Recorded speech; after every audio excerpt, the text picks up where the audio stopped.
ទស្សនិកជនជាទីមេត្រីក្នុងកម្មវិធីផ្សាយជាភាសាខ្មែរនៃស្ថានីយ៍វិទ្យុនិងទូរទស្សន៍តែនៅពេលនេះ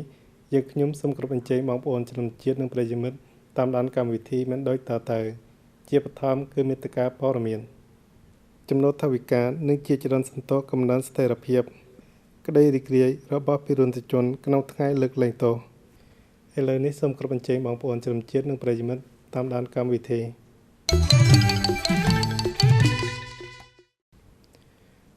ទស្សនិកជនជាទីមេត្រី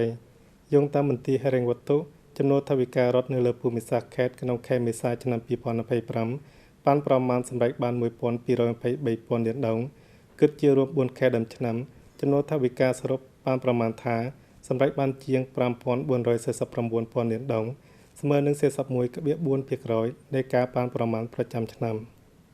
ក្នុងនោះប្រាក់ចំណូលក្នុងស្រុកជាប្រភពចំណូលចម្បងសម្រេចបានជាង 4,670,000 លានដុល្លារចំណូលពីពន្ធនាំចេញនាំចូលសម្រេចបានជាង 779,000 លានដុល្លារប្រភពចំណូលក្នុងស្រុកមួយចំនួនបានកត់ត្រាកម្រិតកំណើនជាបង្គួរជាក់ស្ដែងដូចជាចំណូលពីសហគ្រាសដែលមានទុនវិនិយោគបរទេសសម្រេចបានជាង 1,180,000 លានដុល្លារចំណូលពីសហគ្រាសក្រៅរដ្ឋសម្រេចបានជាង 1,053,000 លានដុល្លារចំណូលពីសកម្មភាពឆ្នោតសម្រេចបានជាង 984,000 លានដុល្លារទោះជាយ៉ាងណាក៏ដោយទន្ទឹមនឹងសញ្ញាវិជ្ជមាននៅតែមានប្រភពចំណូលមួយចំនួនថយចុះបើធៀបនឹងរយៈពេលដូចគ្នាដូចជាពន្ធលើការប្រើប្រាស់ដីកសិកម្មថយចុះ 20.1% ចំណូលពីការជួលដីថយចុះ 11.5% ចំណូលពីការប្រើប្រាស់ដីថយចុះ 5.7%ទស្សនិកជនជាទីមេត្រីក៏នៅក្នុង4ខែដើមឆ្នាំ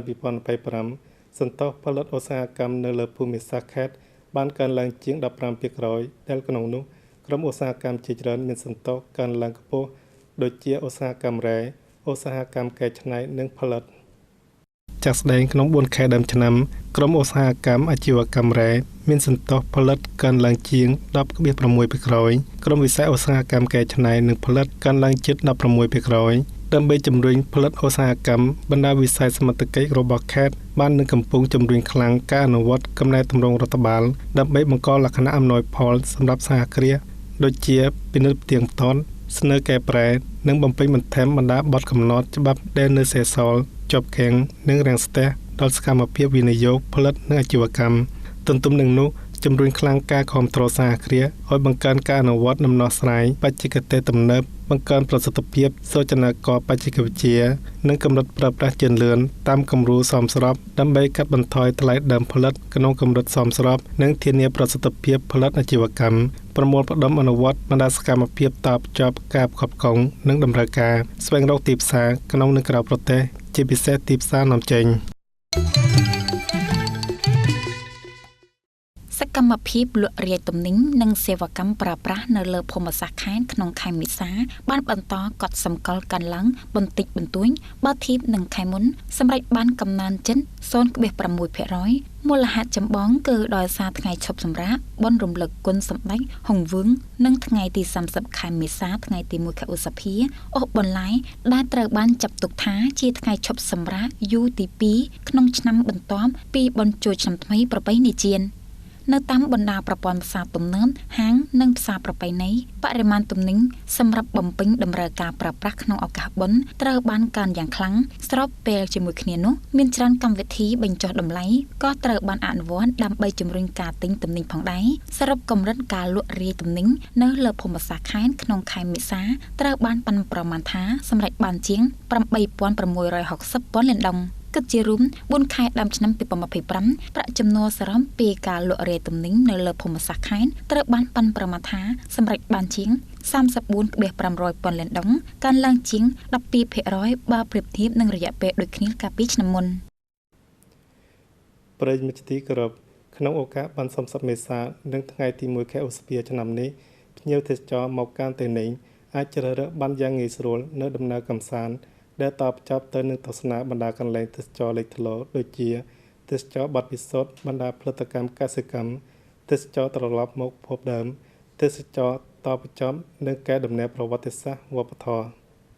ក្នុងឱកាសបុណ្យឆ្នាំនេះ ភ្ញៀវទេសចរមកកាន់តេនិញអាចទស្សនាកន្លែងទេសចរសំខាន់ៗចំនួន4រួមមានតំបន់កែដំណើរប្រវត្តិសាស្ត្រនិងរមណីយដ្ឋានទេសភាពភ្នំបាដានប្រាវិហារកៅដៃតេនិញបឹងយោទៀងនិងតំបន់កែដំណើរប្រវត្តិសាស្ត្រជាតិពិសេសទីតាំងតំណាងគណៈកម្មាធិការមជ្ឈមបកភាគខាងត្បូងក្រៅពីនេះតេនិញក៏កំពុងតម្រង់ទិសអភិវឌ្ឍបណ្ដាកន្លែងទេសចរដែលផ្សារភ្ជាប់នូវអត្តសញ្ញាណវប្បធម៌ប្រវត្តិសាស្ត្រនៃមូលដ្ឋានឆ្ពោះទៅកសាងផលិតផលទេសចរពិសេសនិងមាននិរន្តរភាពតាមគំរូតេនិញបៃតង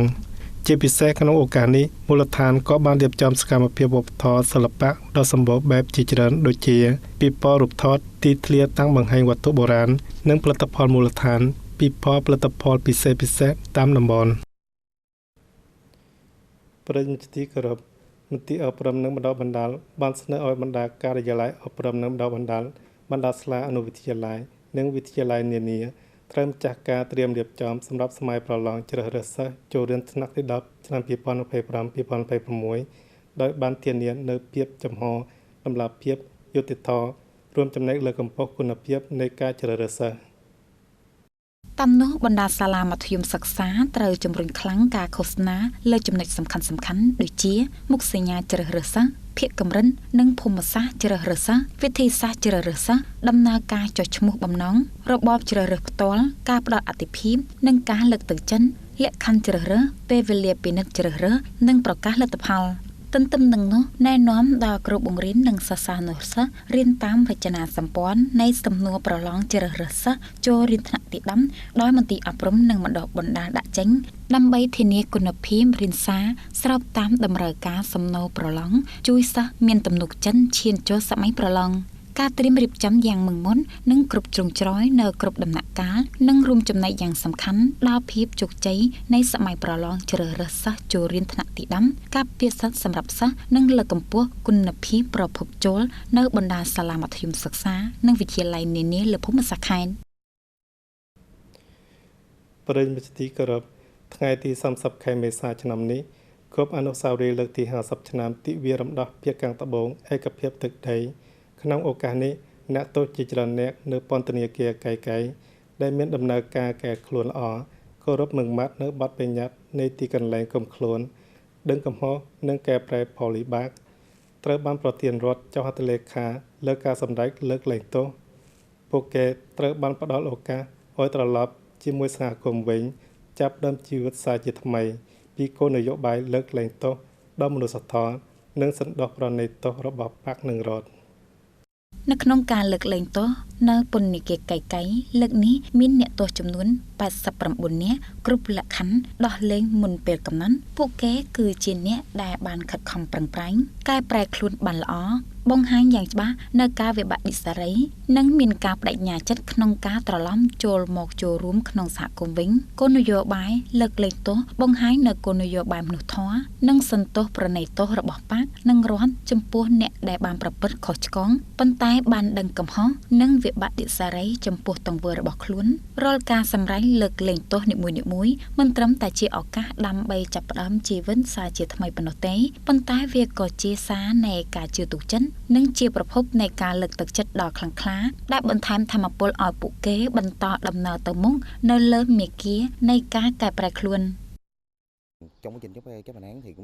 ក្នុងដំណើរការអនុវត្តទោសត្រូវបានគណៈភិបាលនិងគណៈគ្រប់គ្រងពន្ធនាគារផ្ដល់លក្ខណៈគ្រប់បែបយ៉ាងដើម្បីឲ្យមានភាពស្ងប់ចិត្តក៏ដូចជាការបណ្ដុះបណ្ដាលវិជ្ជាជីវៈសម្រាប់ការចូលរួមក្នុងសហគមន៍វិញពិតជាសប្បាយចិត្តណាស់នេះគឺជាគោលនយោបាយសន្តិប្រណីទោសដ៏ធំធេងរបស់បកនិងរដ្ឋសម្រាប់អ្នកទោសដែលបានដើរខុសផ្លូវដូចជារូបខ្ញុំ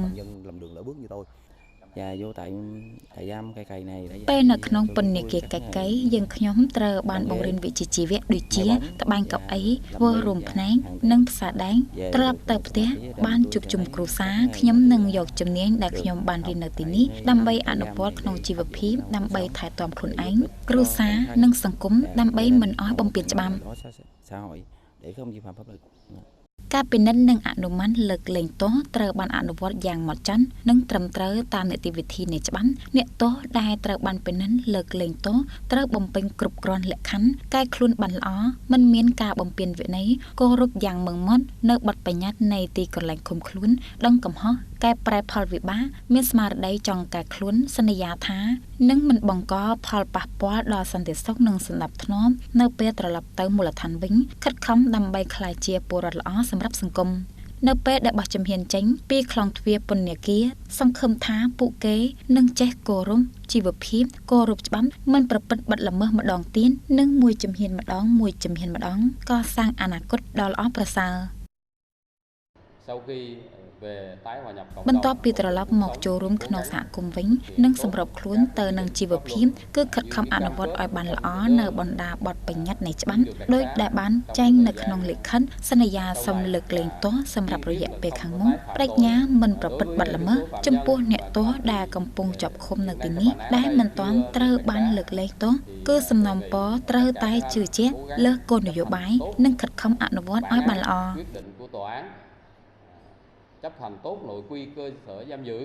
ក្តីរីករាយនៃថ្ងៃត្រឡប់មកផ្ទះវិញគឺជាលទ្ធផលនៃការខិតខំប្រឹងប្រែងជាឱកាសថ្មីសម្រាប់អ្នកដែលធ្លាប់ដើរខុសផ្លូវបន្តសរសេរដំណើរនៃជីវិតដ៏ល្អនិងមានប្រយោជន៍សម្រាប់សង្គមលើកលែងទោសមិនត្រឹមតែជាការអភ័យទោសប៉ុណ្ណោះទេប៉ុន្តែក៏ជាជំនឿលើការផ្លាស់ប្ដូរនិងការប្រាថ្នាចង់បានសេចក្តីល្អផងដែរប្រិយមិត្តទីគោរពបញ្ជាការដ្ឋានកងទ័ពព្រំដែនខេត្តទីនេះទើបតែរៀបចំកិច្ចប្រជុំដើម្បីលើកសរសើរដល់គណៈភិបាលនិងយុទ្ធជនដែលបានចូលរួមព្យុហយាត្រារំលឹកខួបលើកទី50ឆ្នាំទិវារំដោះភាគខាងត្បូងនិងឯកភាពទឹកដីចូលរួមកិច្ចប្រជុំមានវរស្នេហ៍ឯកលេវ៉ាងវីមេបញ្ជាការនៃបញ្ជាការដ្ឋានកងទ័ពព្រំដែនខេត្តទីនេះ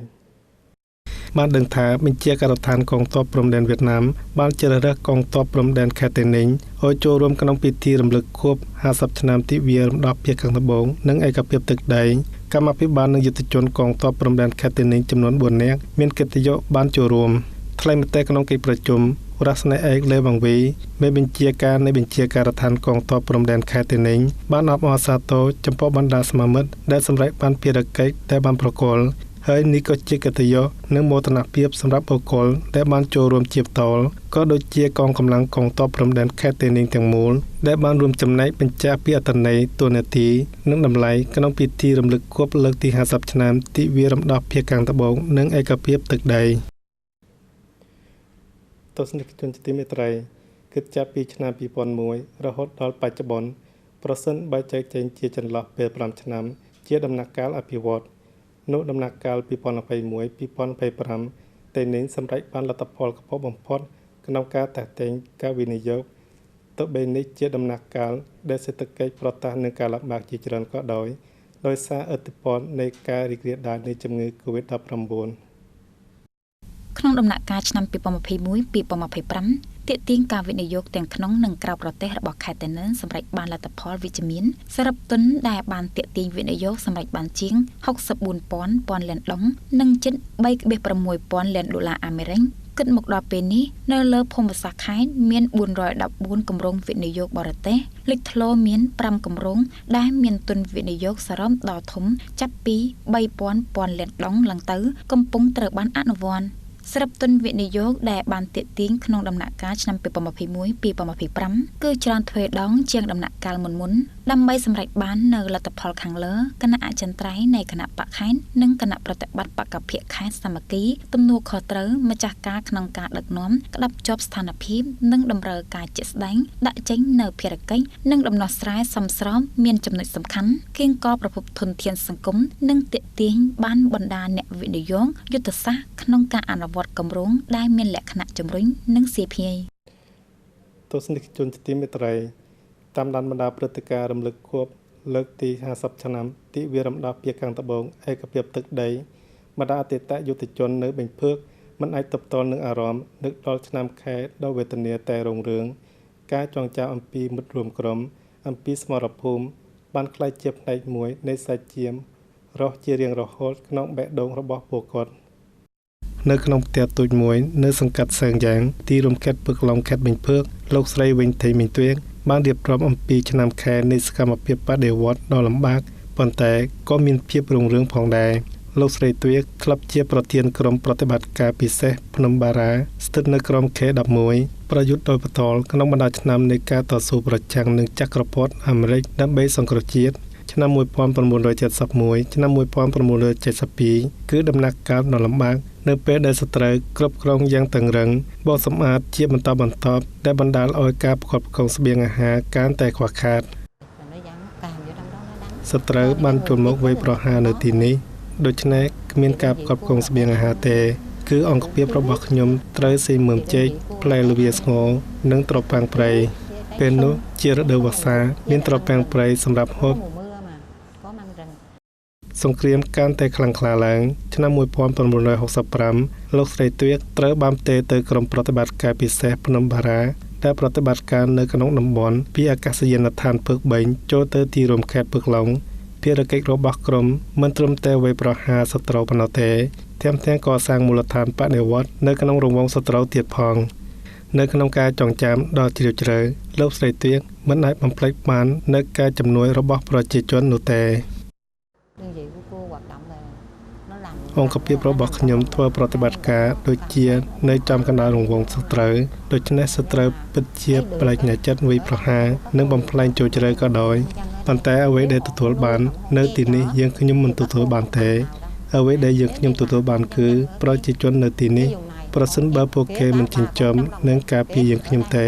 យើងខ្ញុំនឹងមិនអាចរស់រានមានជីវិតបានឡើយប្រសិនបើប្រជាជននៅក្នុងតំបន់នេះរួមទាំងប្រជាជននៅក្នុងរង្វង់សត្រូវរួមទាំងអ្នកដែលយើងខ្ញុំបានដាក់បង្កប់នៅក្នុងជួរខ្មាំងធ្វើសកម្មភាពហើយបានពលីជីវិតនិយាយរួមពួកគេពិតជាអភិចិត្តចំពោះបដិវត្តមានអារម្មណ៍ដូចគ្នាជាមួយនឹងលោកស្រីវុនទីមិនទួយលោកងៀងវងវាំងរស់នៅសង្កាត់ថាក់មើទីរំខេតពើកឡុងក៏បានដឹងយ៉ាងច្បាស់អំពីបរិយាកាសដ៏អង្អាចនៃគប់លើកទី50ឆ្នាំទីវារំដោះលោកម៉ាងគឺជាអ្នកដែលបានចូលរួមដោយផ្ទាល់នៅក្នុងស្មរភូមិផ្លូវជាតិលេខ14ពើកឡុងដែលបានបង្កើតឲ្យមានជាចំណេះពើកឡុងថ្ងៃទី6ខែមករាឆ្នាំ1975និងស្មរភូមិផ្សេងៗទៀតអារម្មណ៍របស់ខ្ញុំគឺនៅពេលដែលបងប្អូនភ្លីជីវិតដោយសារតែលក្ខណៈនៃសង្គ្រាមមិនមានក្តារមឈូសគ្រប់គ្រាន់តែភាគច្រើនគ្រាន់តែជាកម្រាលនីឡុងបណ្ដោះអាសន្នឬសូម្បីតែគ្មាននីឡុងក៏ដោយបងប្អូនត្រូវបានគេកប់យ៉ាងប្រញាប់ប្រញាល់នៅក្នុងរណ្ដៅដីដែលជីកយ៉ាងប្រញាប់ដោយហេតុនោះបងប្អូនភាគច្រើននៅក្នុងអង្គភាពនៅតែមិនទាន់ត្រូវបានបញ្ជូនត្រឡប់ទៅទីបញ្ចុះសពបានចែករំលែកអំពីឆ្នាំខែនៃការប្រយុទ្ធលោកម៉ាងរំពឹបចិត្តនៅពេលឃើញសង្គមរីកចម្រើនប្រទេសជាតិជឿនលឿន50ឆ្នាំបានកន្លងផុតទៅប៉ុន្តែស្នាដៃនិងការរួមចំណែកការលះបង់របស់ទាហានចំនួនមុនរួមទាំងលោកស្រីទួយនិងលោកម៉ាងតែងតែជាមោទនភាពរបស់ប្រជាជនពើកឡុងនិយាយដោយឡែកនិងបេងភើកនិយាយរួមក្នុងសន្តិភាពពួកគេតែងតែសង្ឃឹមថាកូនចៅចំនួនក្រោយនឹងបន្តវេនពីចំនួនមុនពង្រីកកម្លាំងយុវវ័យដើម្បីកសាងប្រទេសជាតិឲ្យកាន់តែរុងរឿងសមនឹងការលះបង់ដ៏ធំធេងរបស់ចំនួនជីដូនជីតាដើមមុនទស្សនិកជនទីមេត្រីកម្មវិធីផ្សាយជាភាសាខ្មែរនៃស្ថានីយ៍វិទ្យុនិងទូរទស្សន៍តែនេះនៅពេលនេះសូមបញ្ចប់ត្រឹមប៉ុណ្ណេះសូមថ្លែងអំណរអគុណចំពោះការតាមដានរបស់ប្រិយមិត្តខ្ញុំបាទនិងអ្នករៀបរៀងកម្មវិធីសូមជម្រាបលាដោយមេត្រី